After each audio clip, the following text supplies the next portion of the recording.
자, 또 계속 공부해 볼까요? 예, 뭐 힘드시죠? 네, 안 힘드시죠? 답을 안 해주시니 힘들다 안 힘들다 말을 안 해주시니까. 예, 이게 사실은 아까도 말씀드렸지만 3시간 안에 막 정리를 하려다 보니까 좀 한계도 있고 또 이제 하고 싶은 걸 더 못하는 부분도 좀 있습니다. 하지만 최선을 다해서 좀 풀어가는데, 선생님들께서 집에 가시면 꼭 이 부분은 전체적으로 복습을 다시 한번 하시고, 그리고 아마 칠판 그 정신간호 총론을 가지고 계신 경우들이 많지는 않은 것 같아요. 근데 굳이 그 책을 다시 막 사가지고 보시려고 하시지 말고 지금 있는 내용을 반복해서 좀 보십시오. 아마 그걸로도 많은 부분 커버가 될 거예요. 그리고 이제 이후에 강의를 같이 참여하셔서 공부를 하신다거나 하시면 저는 그런 내용들을 계속해서 문제 안에서 다룹니다. 특별히 지금 여기에 DSM-5에 관련해서 변형된 부분들 일부 소개시켜 드리기도 했지만, 결국 그걸 가지고 문제에서 어떻게 다뤄질까를 보지 않으면 시험장에서 많이 당황하실 거예요.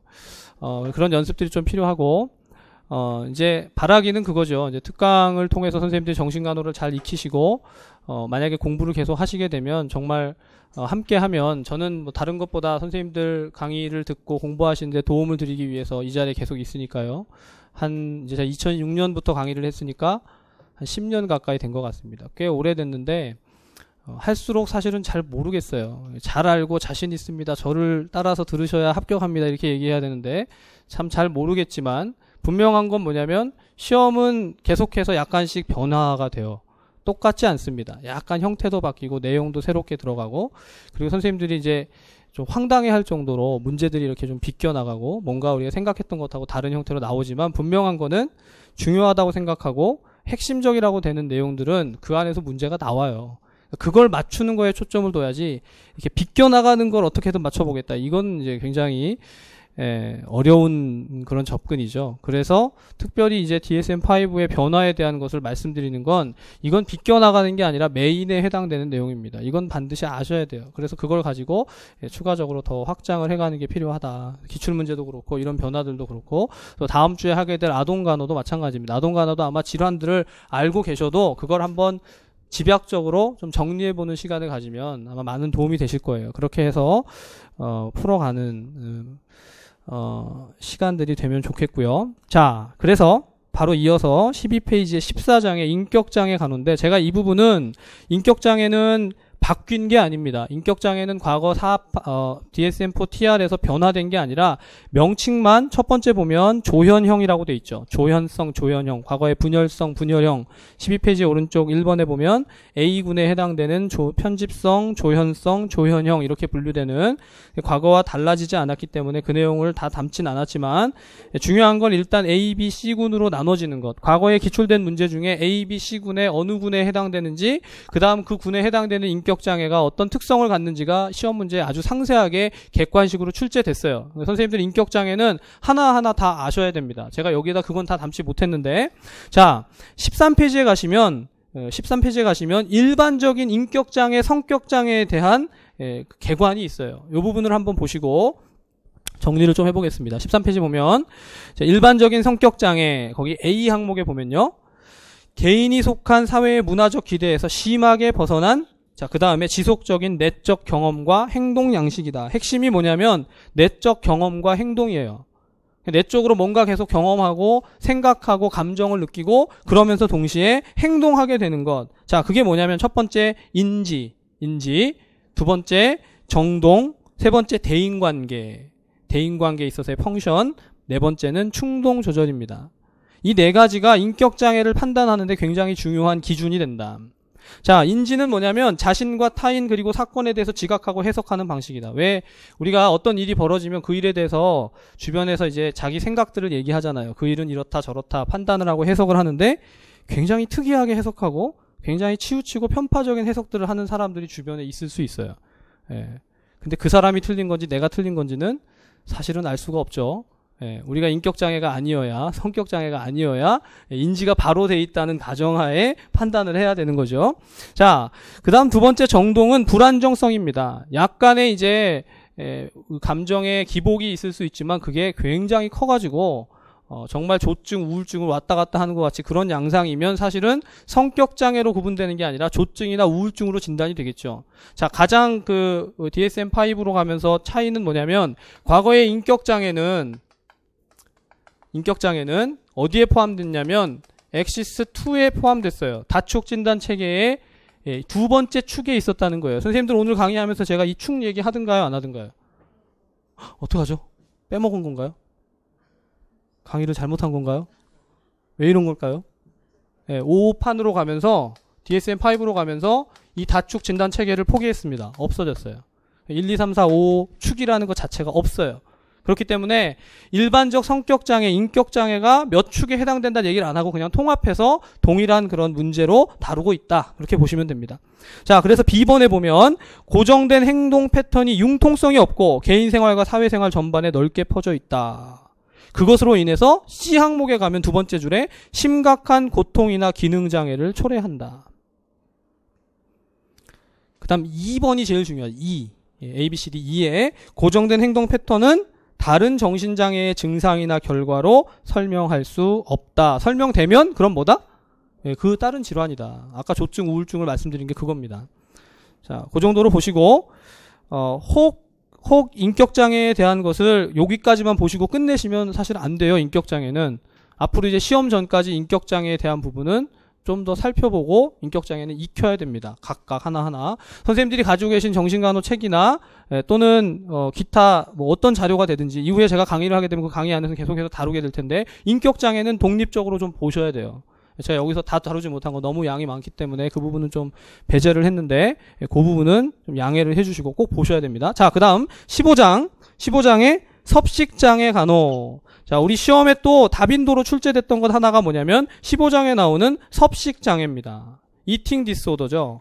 자, 섭식장애에 크게 두 가지의 진단 기준이 있는데 뭐냐면 신경성 식욕부진증과 그 다음 신경성 폭식증. 그 다음에 14페이지에 가보시면 뭐라고 돼 있냐면 폭식장애 그리고 급식장애 이렇게 크게 네 가지의 진단 기준을 우리 정신간호 총론에서 다루고 있고 DSM-5에서도 그 부분을 논의합니다. 자, 이건 선생님들 기억을 하셔야 돼요. 암기하셔야 됩니다. 과거에도 이런 것은 시험 문제에 많이 출제가 됐어요. 자, DSM-5에서 신경성 식욕부진증의 A 항목을 보면 이 기준들이 이전 기준에서 많이 바뀌었어요. 그래서 잘 익히셔야 됩니다. 자, A 항목에 보니까 연령, 성별, 발달적 궤도에 비추어서 이게 발달적인 어떤 그런 순서나 그림이 있죠. 그런 그래프가 있다면 거기에 비추어 봤을 때 정상이다 아니다? 정상 수준에 미치지 못한다. 근데 그 정상 수준에 뭐가 미치지 못하면 체중이 미치지 못한다. 저체중을 유지한다 이겁니다. 그 똑같은 내용을요. 정신간호 총론에서는 이렇게 서술하고 있어요. 한번 들어보세요. 필요량보다 에너지 섭취를 제한함으로써 연령, 성별, 발달 궤도의 맥락에서 심각한 저체중이 유발된다. 저체중은 최소한의 정상 수준 또는 최소한의 기대 수치 이하의 체중을 말한다. 예. 이해 가시죠? 근데 굉장히 어렵죠? 어느 쪽이 됐든 핵심 단어는 뭐다? 저체중이다. 저체중. 예, 그것만 기억하시면 됩니다. 자, B번. 이 장애를 지닌 개인들은 자, 그 다음 중요한데요. 전형적으로 체중 증가에 대한 무엇이 있다? 극심한 두려움이 있다. 체중 증가에 대한 두려움이 있다. 체중 증가에 대한 두려움은 저도 있는데 저체중을 유지를 못하고 있죠. 죄송합니다. 이렇게요. C. 개인에게서 체중과 체형에 대한 경험과 의미가 손상되어 있다. 자, 그래서 여기서의 두 가지의 특정형, 유형이 나누어지는데 첫 번째는 뭐냐면 제한형이고 두 번째는 폭식 제거형이다. 폭식 제거형이다. 자, 거기 제한형에서 보면 제한형에서 지난 3개월 동안 폭식 혹은 제거 행동이 정기적이지 않았다. 그렇죠? 그럼 폭식이나 제거 행동이 어떤 것인지는 좀 알 필요가 있는데 거기 보니까 자발적 구토나 하제 남용이나 이뇨제 혹은 관장과 같은 것을 하게 되면 그럼 뭐예요? 폭식 제거형이 되는 거죠. 자, 어렵지 않으시죠? 다시 한번 암기를 해보죠. 처음 뭐죠? 신경성 식욕부진증의 핵심은 뭐다? 저체중이다. 저체중. 그런데 뭐가 있어요? 체중 증가에 대한 두려움이 있다. 그리고 그 체중에 대한 경험이나 의미가 다 손상되어져 있다.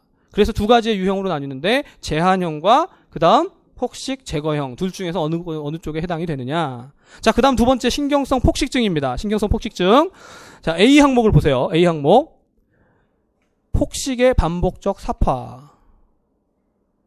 자, 신경성 폭식증은 폭식이에요, 말 그대로. 그런데 그 폭식 삽화가 뭐가 있다? 특징이 있다. 폭식 삽화의 특징을 보여주는데요.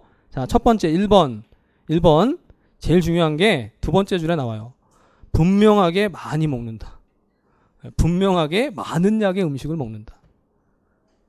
분명하게 많이 먹는데 이제 그렇게 해놓고 나서 비교를 해보세요. 뭐랑 비교하냐면 일정한 시간 동안 대부분의 사람들이 먹는 유사한 상황에서의 먹는 양보다 많이 먹는다. 확실히 많이 먹는다. 자, 두 번째. 근데 많이 먹는데 뭐가 문제예요? 조절이 안 돼, 조절이. 조절감의 조절 능력의 상실. 자, 거기 예를 들어놨죠. 먹는 것을 멈출 수 없으며 무엇을 또는 얼마나 많이 먹어야 할 것인지를 조절할 수 없다는 느낌. 이게 DSM-5의 요 예가 그대로 나와 있어요. 조절 능력의 상실감. 자, 그래서 신경성 폭식증의 핵심은 폭식사파고 폭식사파에 대한 것에 대한 두 가지 설명은 확실히 많이 먹고 조절이 안 된다. 그쵸? 그런데 B 항목을 가보세요. 자, 읽어볼게요. 스스로 유도한 구토 또는 하제나 이뇨제 관장약, 기타 약물의 남용 또는 금식이나 과도한 운동과 같은 체중 증가를 억제하기 위한 무엇이 있다? 반복적이고 부적절한 보상 행동이 있다. 핵심은 보상 행동이에요. 보상 행동. 자, 그래서 D 항목을 보시면, 자, D 항목은 우리가 독립적으로 좀 그 서술 자체는 기억을 해두세요. 뭐라고 되어 있냐면 체형과 체중이 어디에 영향을 미친다?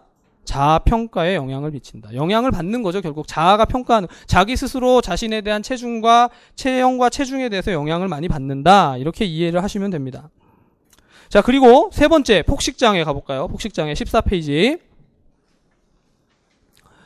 이미 우리가 신경성 폭식증을 봤기 때문에 폭식장애에 가면 이거 별로 비슷한 것 아닌가? 이런 생각이 드실 거예요. 자, 14페이지에 A 항목 보니까 재발하는 폭식사파는 다음에 특징이 있다. 우리 앞에서 본 거죠. 확실히 훨씬 많이 먹는다. 두 번째, 식사 조절감에 상실이 있다. 조절이 안 된다. 그렇죠? 자, 그다음 그다음 B 항목을 보세요. 그 폭식사파는 다음 중 세 가지 이상과 관련이 된다. 자, 거기 볼까요? 제가 문제를 내면 이 부분을 낼 것 같아요. B 항목에 폭식장애에서 폭식사파가 다음 중에 세 가지 이상과 관련된다. 앞에 있는 것과 다른 양상은 좀 보입니다. 자, 보시면 정상보다 빠른 속도, 두 번째, 불쾌할 정도로 배부를 때까지 먹는다. 우리도 가끔 그러죠. 이걸 내가 왜 이렇게 배부르게 먹고 있지, 이런. 자, 세 번째, 배가 고프지 않은데도 먹는다. 이게 이제 심각한 문제죠. 그다음 네 번째, 창피해서 혼자 먹는다. 다섯 번째, 그 다음 중요한 게요. 폭식 후에 뭐가 와요? 정서적 후폭풍이 오는 거예요. 폭식하고 나니까 힘든 거예요. 쉽게 그렇게 기억하시면 됩니다. 혐오감과 우울과 자책감에 빠진다. 그래서 지금 B 항목을 다 종합하면 C 항목의 핵심적인 단어가 나와요. 뭐죠? 고통이에요, 고통. 이해가 되시죠? 정상보다 빠르게 먹고 불쾌할 때까지 먹고 배 안 고픈데도 먹고 창피해서 혼자 먹고 났더니 후폭풍까지 오고 나니까 결국 먹고 나면 뭐가 와요? 고통이 오는 거죠. 고통이. 자, 그래서 2에 보니까 폭식사파의 부적절한 보상행동은 없으며 신경성 폭식증이나 신경성 식욕부진증의 경과 중에 발생하지 않아야 한다. 즉 앞에서 말했던 두 가지 진단하고는 다르다. 구별이 된다. 그게 핵심적인 내용입니다. 자, 그래서 그 세 가지만 기억하시면 돼요. 이건 이미 이제까지 시험에 굉장히 많은 부분 출제됐던 건데 약간씩 진단 기준들이 틀어졌기 때문에 선생님들이 지금 나와 있는 걸 가지고 기억하시면 딱 맞습니다. 뭐가 제거됐냐면 과거에 무월경이라든가 그리고 체중이 몇 % 이하여야 한다 이런 내용들이 여기서 다 빠졌어요. 그래서 지금 여기 나와 있는 진단 기준을 가지고 기억해 주시는 걸로 충분합니다. 자, 네 번째 급식장애는요. 거기에 급식장애에 나와 있는 세 가지의 그 장애에 해당되는 기준들만 좀 알아두시면 되는데 이식증, 그 다음 반추장애, 제가 그 굵은 글씨로 해드리질 못했는데 죄송합니다. 이식증, 반추장애, 그 다음 오른쪽 상단에 가서 보시면 회피성 제한성 음식 섭취장애. 참고하십시오. 사실 이런 건 뭘로 문제를 낼 수 있을까요? 단답형, 기입형 문제 낼 수 있어요. 내면 모르면 틀리는 거예요. 이게 이제 항상 정신간호에 특별히 이 DSM-5 부분을 보면서 선생님들한테 제가 계속해서 드리는 이유는 이걸 이야기해야 되는 이유는 뭐냐면 갑자기 이거를 이제 기입형 문제로 가져가면 어떤 거든지 문제를 낼 수가 있기 때문에 그것 때문에 사실은 전체를 다 다루는 겁니다. 하지만 그게 핵심이 아니라 우리가 문제의 메인으로 들어갈 중앙에 들어가는 내용들, 우리 앞에서 했던 것들 많은 것들이 있죠. 그런 부분들을 잘 익혀두시면 그걸로 많은 점수를 득점하실 수 있을 거예요. 하지만 이런 것도 배제하지 말고 볼 수 있으니까, 어렵지 않으니까 한 번쯤 읽어봐 주시면 좋겠다. 자, 그 다음 16장에 물질 관련 및 중독장애 간호에 있어서, 사실 물질 관련에 들어가면 이건 이제 15페이지 먼저 보시면, 15페이지 보시면 제가 편의상 여기에 알코올, 진정제, 수면제, 또 중추신경 자극제, 대마, 아편, 환각, 흡입제, 비물질 관련 장애를 제외한 앞부분에 대한 장애는 그냥 일반론으로 묶어서 지금 14페이지에 물질 사용 장애라고 되어 있는 것으로 묶어놨는데, 사실 이 안에 1번부터 7번까지의 강론적인 내용들도 역시 아까 인격장애와 성격장애와 같이 독립적으로 출제될 수 있는 부분이 좀 있습니다. 다루지는 못했는데, 자, 여기서 일단 뭐만 좀 체크하고 가려고 하냐면 14페이지에 물질 사용 장애입니다. 물질 사용 장애. 이 부분은 이것 하나를 이제 통째로 좀 익혀두시면 물질 관련 장애에서 출제되는 문제들, 이제 물질 관련 장애도 이제까지 출제가 됐었어요. 계속. 어떤 게 출제되냐면 물질 남용이 뭐냐, 물질 중독이 뭐냐, 또 그것에 있어서 물질 금단이 뭐냐, 이런 것들을 출제해 왔기 때문에 물질 관련 및 중독 장애에 대한 것도 상당히 중요합니다. 그런데 거기 지금 14페이지에 보면 물질 사용 장애라고 명칭을 두면서 그 물질 사용 장애를 1번부터 11번까지 풀어놓고 있는데요. 자, 하나하나 좀 볼게요. 제가 거기에 카테고리를 나눠놨어요. 이게 DSM-5에서도 이렇게 나눠놓고 있는데 1번에서 4까지는 뭐라고 돼 있죠? 조절 장애예요. 조절 장애. 이것도 참 문제 내기가 좋죠. 1번에서 4번까지를 다 쓰고 나서 물질 사용 장애에서 이 부분에 대한 장애의 명칭이 무엇인지 구체적으로 써라. 조절장애. 자, 보니까 첫 번째, 더 많은 양이 사용되고, 의도된 것보다 더 많은 양이 사용되고 장기간 사용된다. 두 번째, 중단하거나 조절하기 위해서 욕구가 있거나 노력해도 성공이 안 된다. 세 번째, 물질을 얻기 위한 필요 활동, 물질을 사용하는 데 필요한 활동, 또 그 효과로부터 회복하는 데 시간이 많이 소모된다. 네 번째, 갈망 또는 물질을 사용하고 싶은 강한 욕망이나 충동이 있다. 조절이 안 된다는 거예요. 조절장애. 자, 그 다음 5에서 7번까지는 뭐죠? 사회적 장애입니다. 사회적 장애. 아마 그 사회적 장애라는 것을 읽고 나서 5, 6, 7을 보시면 이해가 되실 거예요. 결국은 이 물질 사용으로 인해서 뭐가 안 된다? 기능이 깨지는 겁니다. 5번에 보시면 직장, 학교, 집에서 역할 수행이 안 되고, 그 다음 6번에 가서 보면 역시 또 사회적, 대인관계적인 문제가 생긴다. 7번째도 마찬가지예요. 중요한 사회적, 직업적, 휴식 활동이 안 된다. 이것으로 인해서. 자, 8에서 9는 뭐예요? 위험입니다. 위험한 사용. 8번의 핵심 단어가 해예요. 해로움이죠. 해로움. 신체가 해로운 상황에서도 계속 쓴다. 그 다음 9번에 악화될 가능성이 있고 지속적이거나 재발되는 신체적 심리적 문제. 신체적 심리적 문제가 있는데도 계속한다. 근데 이거는 물질을 사용해 본 사람들은 무슨 말인지 알아요.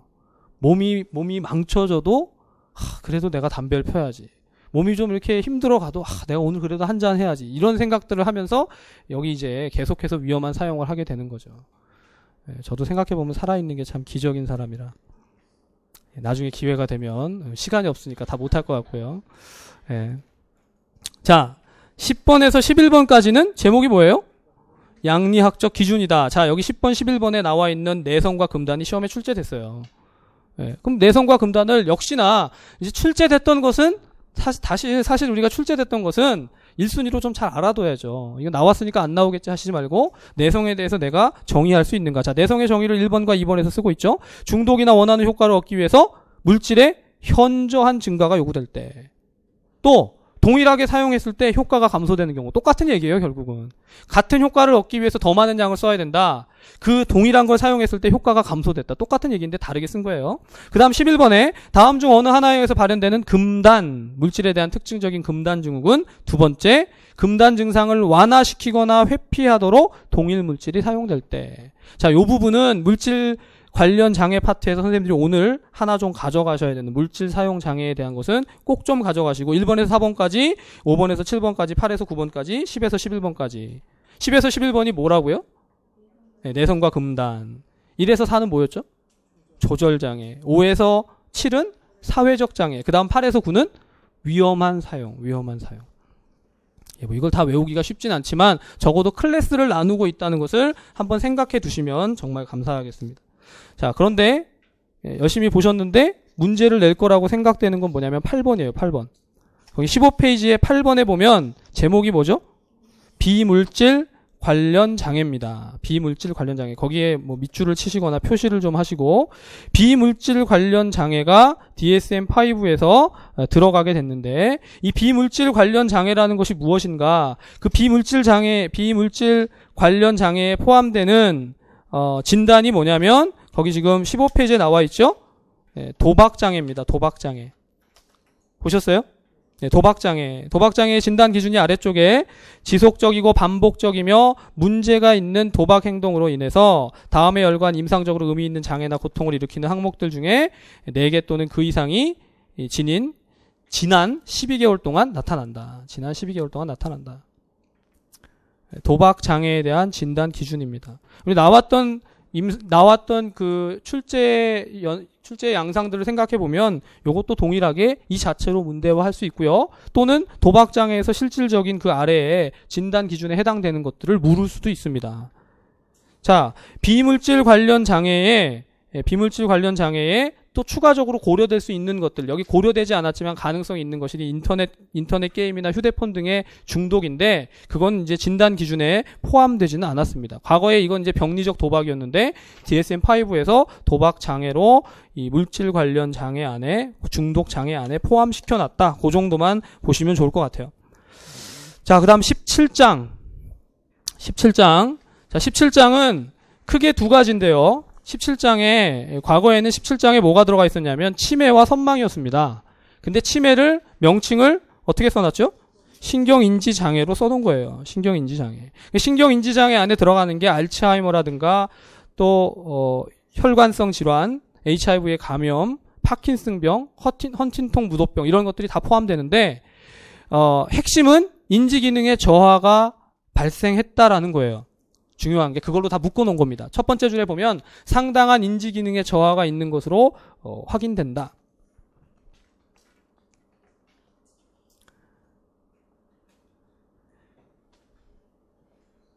그래서 그 신경인지장애 제가 다시 한번 말씀드리면 알츠하이머도 들어가지만 알츠하이머, 전두 측두엽의 퇴행, 그렇죠? 전두 측두엽의 퇴행, 알츠하이머,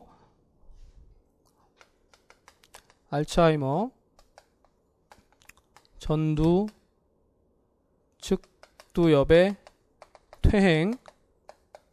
여기 뭐도 들어가냐면 HIV 감염도 들어가고 파킨슨병, 헌팅턴 무도병, 기타 뇌외상도 이 안에 포함될 수 있다. 신경인지장애 안에 이런 내용들이 포함될 수 있다는 겁니다. 과거에는 우리가 치매만 생각했던 것을 다양하게 확장해서 질환들이 이 안에 포함된다라고 보는 겁니다. 한마디로 인지 영역에 있어서 장애가 발생했다 이런 거죠. 거기 16페이지에 신경인지장애의 마지막 줄을 한번 보시면 인지결핍이 주요 우울장애나 조현병 같은 다른 정신장애로 잘 설명되지 않을 때 진단된다. 다른 질병으로 설명이 되면 그럼 그건 신경인지장애가 아니라는 거예요. 자, 그 다음에 선망. 두 번째 선망이죠. 선망도 거기 나와 있는 A 항목만 잘 읽어보시면 뭐 충분할 것 같은데 거기 보니까 집중력 장애, 인식 능력의 장애다. 집중력의 장애, 인식 능력의 장애. 사실은 선망은 과거에 진단을 할 때 의식의 장애가 가장 퍼스트다. 그게 제일 중요하다. 의식의 장애가 있는 게 중요하다. 치매는 인지장애가 중요하고요. 선망은 의식장애가 중요하다라고 구분을 했었는데 집중력과 인식능력의 장애다라고 표시를 하고 있고요. DSM-5에서 거기 B항목을 보면 장애가 단기간에 걸쳐 나타나며 원래의 집중력과 인식능력의 변화가 있고 하루의 경과 중에도 변하는 경향이 있다. 결국 그런 변화들이 어디까지 가냐면 인지의 변화까지 가져온다. 그러니까 선망이 치매와 선망을 얘기하면요. 치매냐 선망이냐를 구분할 때 어떤 게 지금 우선되는가를 생각해야 돼요. 이게 인지장애에 의해서 의식의 변화까지도 나타나고 있는 건지 의식장애에 의해서 인지장애가 순차적으로 보여지고 있는 건 어느 게 메인인지를 생각해 볼 필요가 있다.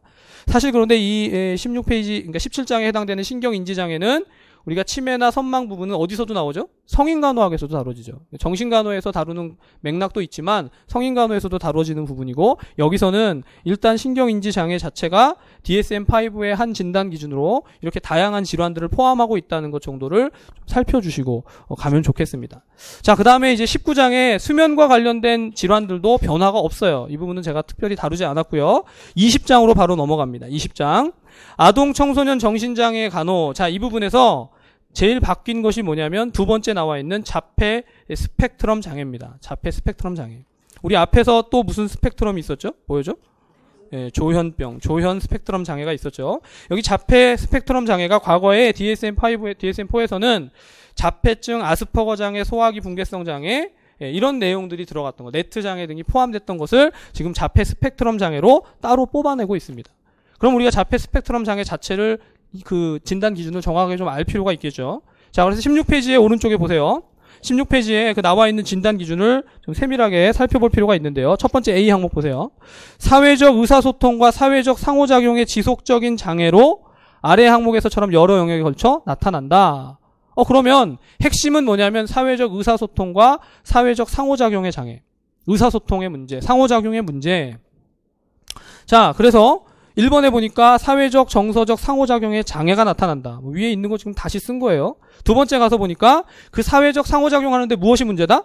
비언어적 의사소통, 행동의 장애. 언어적 의사소통이 아니라 비언어적 의사소통의 장애가 있다. 3번에 가서 보니까 관계를 가지고 유지하고 이해하는 것에 장애가 있다. 결국 핵심은 상호작용이 안 된다. 의사소통이 안 된다. 자, B항목으로 가보죠. B항목. 자, 행동, 관심 혹은 활동이 한정되고 반복적인 양상으로 나타나는데, 자, 행동과 관심과 활동이 어떻게 된다고요? 한정된다. 제약이 있다는 겁니다. 제약이. 자, 17페이지에 가보시면 17페이지에 1번 보세요. 1번에 중요한 단어는 상동적이고 반복적인 행동입니다. 뭔가 계속해서 행동이 도는 거예요. 상동적이고 반복적인 행동. 또 어떤 물건을 사용하거나 말을 반복하는 것. 그 다음 두 번째 보세요. 두 번째 보면 중요한 거는 같은 것, 똑같은 걸 이제 맞춰가거나 이렇게 일치시키는 것에 대한 고집이 있어요. 뭔가를 계속해서 똑같이 하려고 하는 것. 그러니까 상동증에 준해서 생각하시면 되죠. 그걸 뭐라고 표현하고 있냐면 비언어적 행동의 관습적 사용이라고 썼죠. 말이 되게 어렵지만 상동적이고 반복적인 행동만 하는 게 아니라 비언어적인 행동도 계속해서 그렇게 관습적으로 한다. 뭔가 습관이 있어서 그 습관을 바꾸려고 하지 않는다. 이렇게 생각하시면 돼요. 그러니까 자폐를 생각하면 애들이 어떤 행동을 바꾸지 않고 계속 동일하게 하잖아요. 제가 기억나는 자폐아는요. 대학 때 실습할 때 얘가 손을 이렇게 들고 계속해서 여기를 때리더라고요. 근데 이거를 옆에서 그 간호사나 또는 간호학생이, 그쵸? 간호학생이 제가 가서 잡아주려고 하면 어떻게 하죠? 더 하죠, 더. 굉장히 심하게 그런 행동들을 더 반복하는 걸 봤습니다. 거의 막 이렇게 입술이 다 터지고 막 이가 부러지려고 하는데도 계속해서 치더라고요. 자, 세 번째. 매우 한정적이고 고착된 관심사를 보이며 그 강도나 초점이 비정상적이다. 비정상적인. 네 번째, 감각적 자극에 대해 과도하거나 크거나 작은 반응성. 이거 되게 헷갈리시죠? 과도하다, 크다, 작다. 결국 반응성이 굉장히 불안정하다는 겁니다. 감각적 자극에 대해서 반응을 하는데 그 다음 줄에 보시면 특이한 관심을 보인다. 어디로 애가 튈지 모르는, 어떻게 반응할지 모르는 그런 양상들을 얘기하는 거예요. 자, 그런데 특정형에 가보세요. 특정형에 가보니까 유형이 분류되는데 지적장애를 동반하는 경우도 있고 언어장애를 동반하는 경우도 있고 기타 다른 행동의 장애들과 관련되는 경우가 있다. 이걸 보시면 이제 과거에 DSM-4를 외웠으면 이게 이제 아스퍼거 장애라든가 레트 장애라든가 소화기 붕괴성 장애에서 나오는 내용들을 다 포괄하고 있는 것이다. 이제 그렇게 이해하실 수가 있을 겁니다. 굳이 4를 기억 안 하셔도 돼요. 이것만 아시면 돼요. 이게 뭐라고요, 이게? 자폐 스펙트럼 장애. 제가 왜 자꾸 되뇌이시게 하냐면 제목을 모르면 아무리 내용을 봐도요, 나중에 기억이 안 나요. 그 제목이 어디에 포함되는지를 반드시 기억을 해두셔야 나중에 선생님이 시험장에 가지고 생각이 납니다. 자, 그 다음 3번은 우리가 많이들 익숙하게 아실 거라고 생각하지만, 자, 주의력 결핍, 과잉 행동 장애.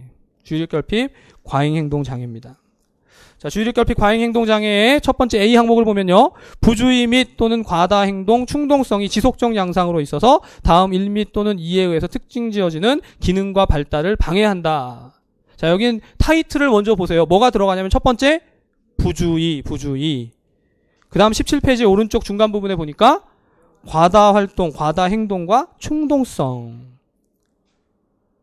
자, 과거에 임용시험 문제는요. 정말 단순 무식하게 뭐가 나왔냐면 이거 다 쓰는 거 나왔어요. 예, 선생님도 이거 보시면 이제 갑자기 부주의해지죠. 이걸 다 외워야 되나? 예, 근데 실제로 그런 문제들이 나왔습니다.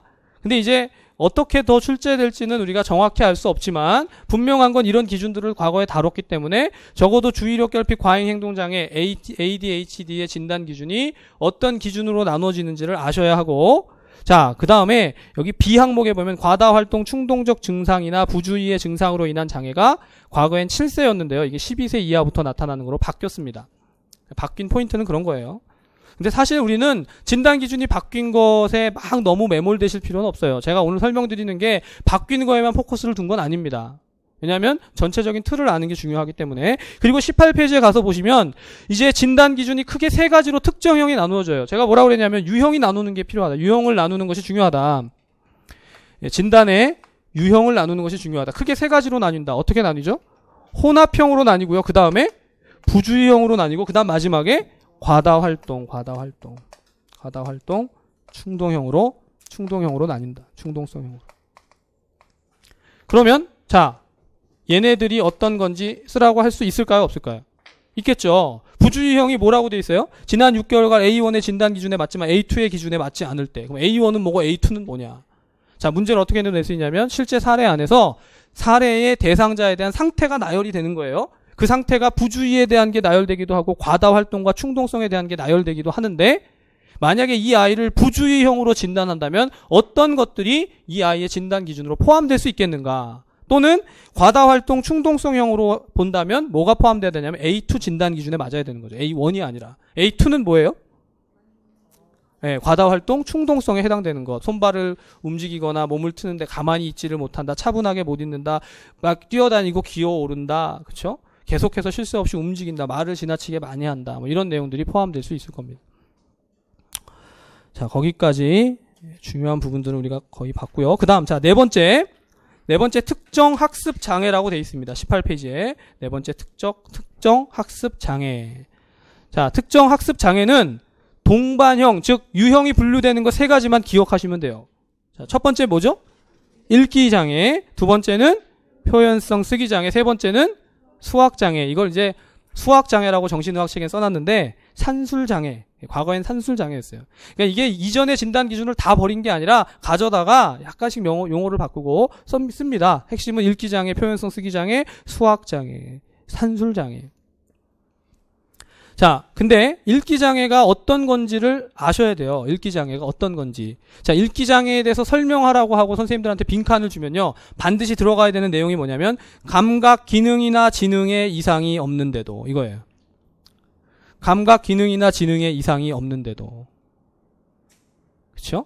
그다음 표현성 쓰기 장애에 보면 첫 번째 제가 그걸 일부러 다 써놨는데 표현성 쓰기 장애를 보니까 다양한 철자법 오류를 보이는 것으로 악필을 의미하는 것이 아니라, 글씨 못 쓰는 걸 얘기하는 게 아니라는 거예요. 뭘 못하는 것이다?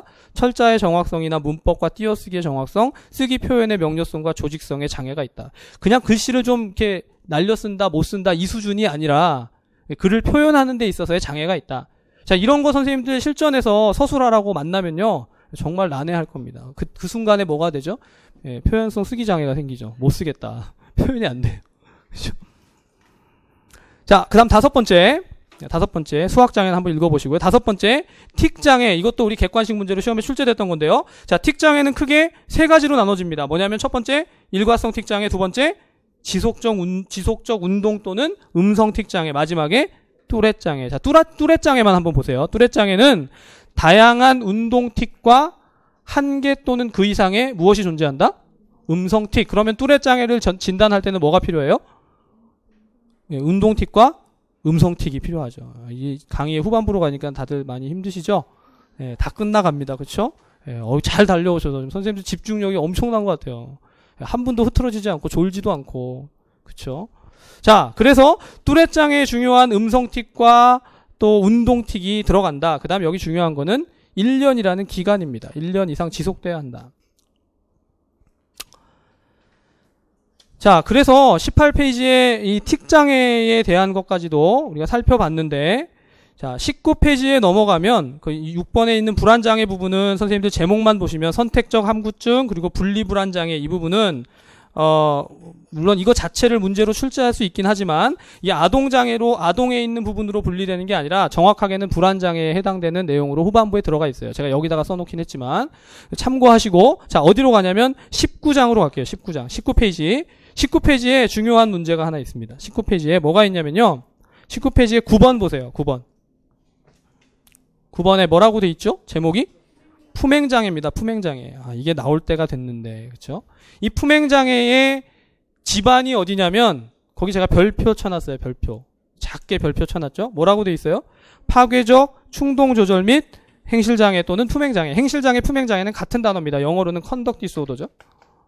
conduct disorder. 자, 얘네들이 한 집안이다. 뭐가 한 집안이냐면요, 그 집안의 식구들을 한번 보세요. 첫 번째, 간헐적 폭발성 장애, 그 다음 방화광, 만만치 않죠. 그 다음 절도광, 네, 마지막에 그 다음 보면 20페이지에 품행장애, 또 뭐가 있어요? 적대적 반항장애. 다 확인하셨습니까? 자, 얘네가 한 집안이에요. 얘네가 한 집안.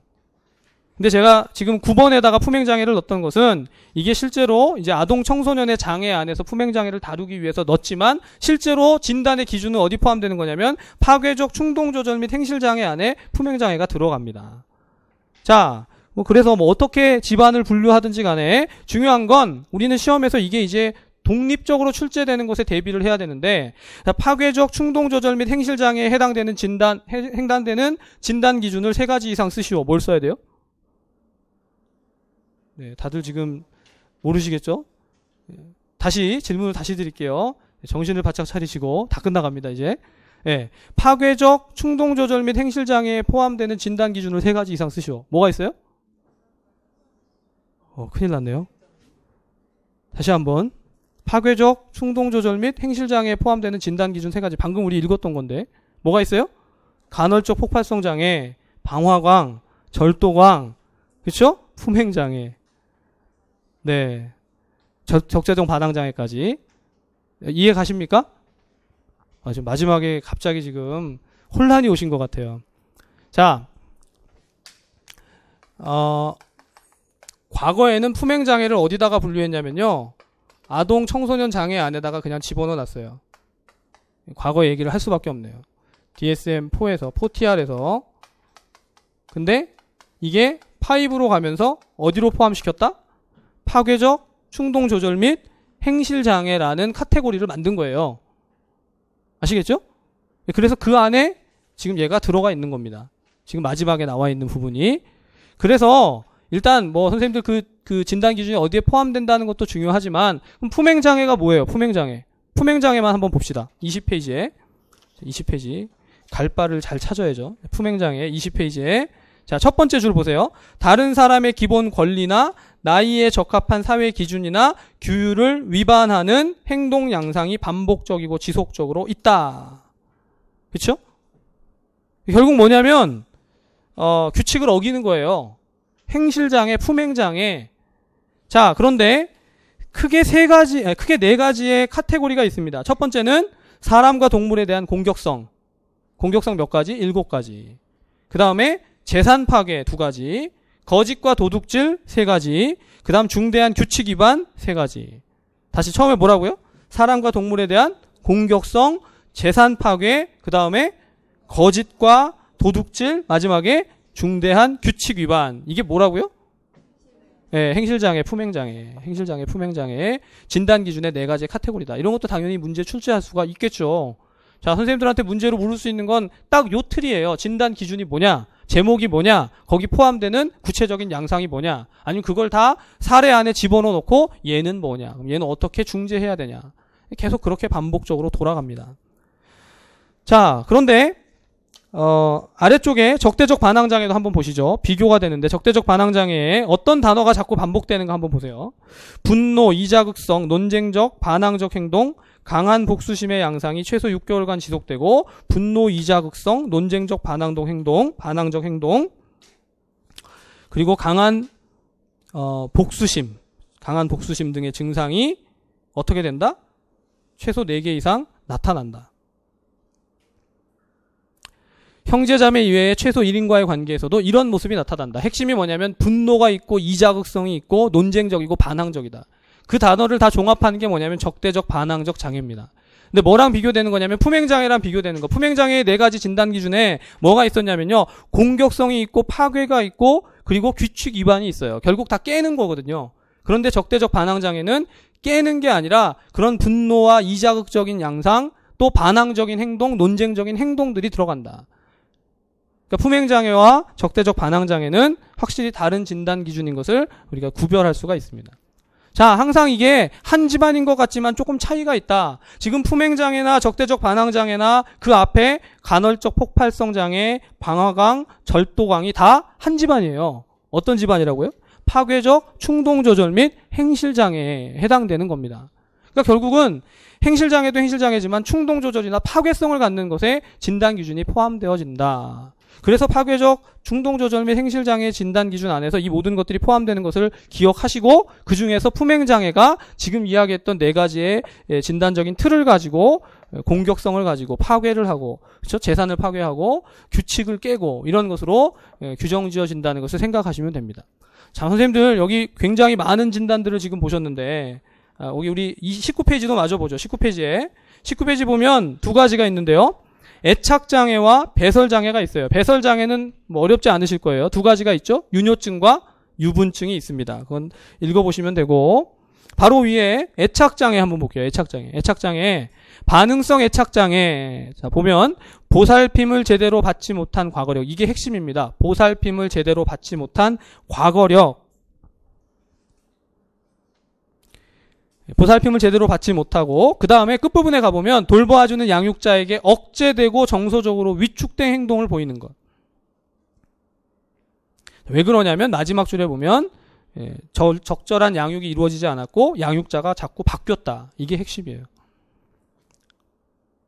자, 그 다음 2번째 탈억제성 사회관계 장애라는 게 있는데 자, 거기 보시면 적절한 선별적 애착이 현저하게 결여돼서 거기 그 다음에다가 줄을 치시는 게 좋을 겁니다. 비교적 낯선 사람에게 과도한 친밀감을 보이거나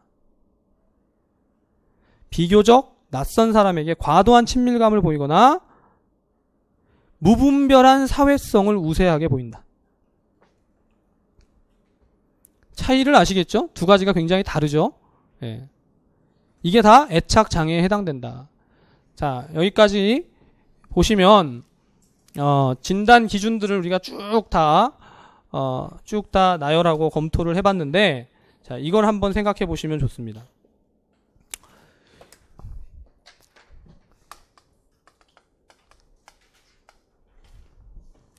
이 정신간호 영역 안에서 DSM-5라는 것을 진단 기준을 지금 쭉 이렇게 훑어보면서 우리가 계속 발견한 건 뭐냐면요. 뭔가가 과다하거나 과소하거나 이런 게 많아요. 뭐가 너무 정상적인 기준에서 이탈되어 있다. 정상이면 진단 기준에 안 들어가죠. 진단에 해당되는 증상, 양상에 안 들어갑니다. 그러니까 선생님들께서 하나의 그 진단군을 공부를 한다고 하면 그 안에 어떤 유형, 어떤 분류가 포함되는지를 먼저 첫 번째로 하셔야 돼요. 그렇죠? 이 진단군이 무엇인지를 기억을 해야 하고, 자, 예를 들어서 불안장애라고 하면 불안장애는 정상적인 상태에서 뭐가 더 과도하게 나타나는 거죠? 불안이 과도하게 나타나는 거죠. 불안이 과도하게 나타나는데 그 불안이 과도하게 나타나는 것의 세부적인 유형들이 무엇인지를 두 번째로 살펴보는 겁니다. 그 유형이 각각 어떤 차이가 있는지, 유형이 공통점이 무엇인지, 차이가 무엇인지, 그걸 이제 살펴보는 작업을 먼저 하시고, 그리고 나면 여기 나와 있는 실제적인 기준들을, 진단 기준들을 일부는 숙지를 하는 거죠. 암기를 하는 거예요. 그 작업을 하시는 것까지가 DSM-5를 보는데 가장 우선적으로 해야 되는 겁니다. 이렇게 하는데 계속 진단 기준들을 보다 보면 그게 결국 뭐냐면 증가나 감소나, 지금 우리 방금 앞에서 애착장애에서 반응성 애착장애나 마지막에 나왔던, 저도 명칭이 기억이 잘 안 나요, 탈억제성 사회관계 장애는 두 가지가 굉장히 다른 반대쪽의 양상을 보이죠. 조증과 우울증이 반대 양상을 보인 것처럼, 양성 증상과 음성 증상이 반대 양상을 보인 것처럼 계속 그렇게 증상이 반대쪽으로 대조되어지는 것들을 자꾸 살펴보시면서 보시면 조금 더 증상들을 잘 좀 기억할 수 있을 겁니다. 그렇게 해서 이 전체적인 DSM-5에 대한 틀을 머릿속에 잘 가지고 가면 그 다음에 해야 되는 작업이 뭐냐면, 이제 이런 것들이 이루어지면서 내 머릿속에 어느 정도 진단이 남아있으면 이걸 가지고 문제에서는 무엇이 만들어질 거냐면 케이스가 만들어질 거예요.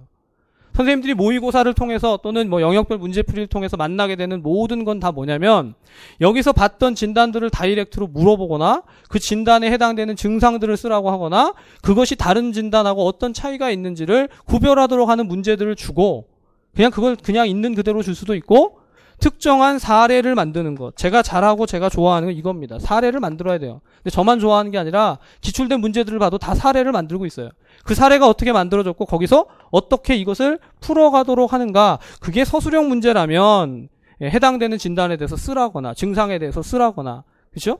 또는 그 진단명을 그냥 기입해서 제시하라거나, 이런 문제들을 출제할 수 있을 것이고, 이걸 정말 좀 확장된 형태로 논술형으로 가져가면 주어져 있는 사례 안에서 이것의 증상이 어떤 것이었는데 그에 따른 진단을 나열할 수 있고, 그럼 이 진단에 따라서 어떤 중재를 제시할 수 있을까, 여기서 어떠한 간호진단을 풀어낼 수 있을까까지를 하나의 세트로 만들어서 이걸 뭐로 만드냐면 논술형의 문제로 만드는 거예요.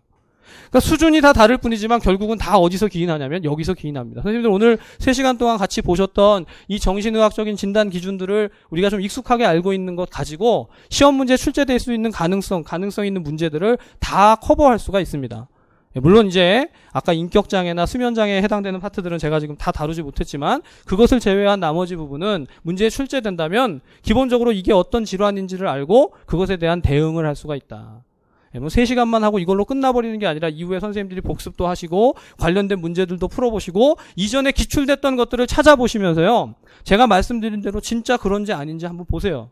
기출문제를 어떻게 볼 수 있냐면, 뭐 기출문제집도 있지만 제가 만든 기출문제집은 문제를 그냥 유형별로 영역별로 나눠놓은, 답도 없어요, 영역별로 쭉 나눠놓은 그런 책이 있는데, 그 책을 보시던가 아니면 그 교육과정 평가원에 들어가면요 과거에 출제됐던 문제들을 다 볼 수 있습니다. 한번 보세요. 아니면 제 카페에 들어가도 기출문제들 일부 올라와 있습니다. 문제를 보면 이 문제가 정말 DSM-5에서, 기존에는 DSM-4에서 문제를 그렇게 만들었는지 아닌지를 확인하시면, 아, 저렇게 공부하는 게 타당하겠구나, 저렇게 풀어가면 내가 정신간호 문제가 출제될 때 잘 맞출 수 있겠구나, 아마 선생님들이 각자 자신감을 가질 수 있을 겁니다. 자, 그래서 바라기는 이제 오늘 3시간 동안 했지만 선생님들이 자신감을 좀 가지실 수 있었기를 바라고, 좌절하신 건 아니죠? 이렇게 한다면 내가 정신강을 어떻게 할까, 뭐 이렇게 좌절감을 느끼시는 건 아니길 바라고요. 다음 주 27일 날은 똑같은 시간에 3시에 비슷한 방식이지만 아동간호학을 풀 거예요. 아동간호학도 가만히 보면요, 제가 아동간호학은 이렇게 강의한 적이 거의 없습니다. 근데 아동간호학도 가만히 살펴보면 진단 기준들이 명확한 것들이 있어요.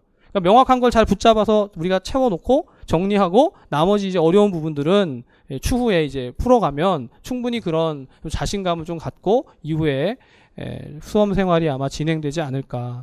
선생님들 각자 아마 오늘 하루 기대하고 오셨는데 어떠셨는지 제가 모르겠지만 도움이 되셨기를 바랍니다. 다음 주에도 만나 뵙기를 바라고요. 한 주 동안 건강하시기 바랍니다. 수고하셨습니다.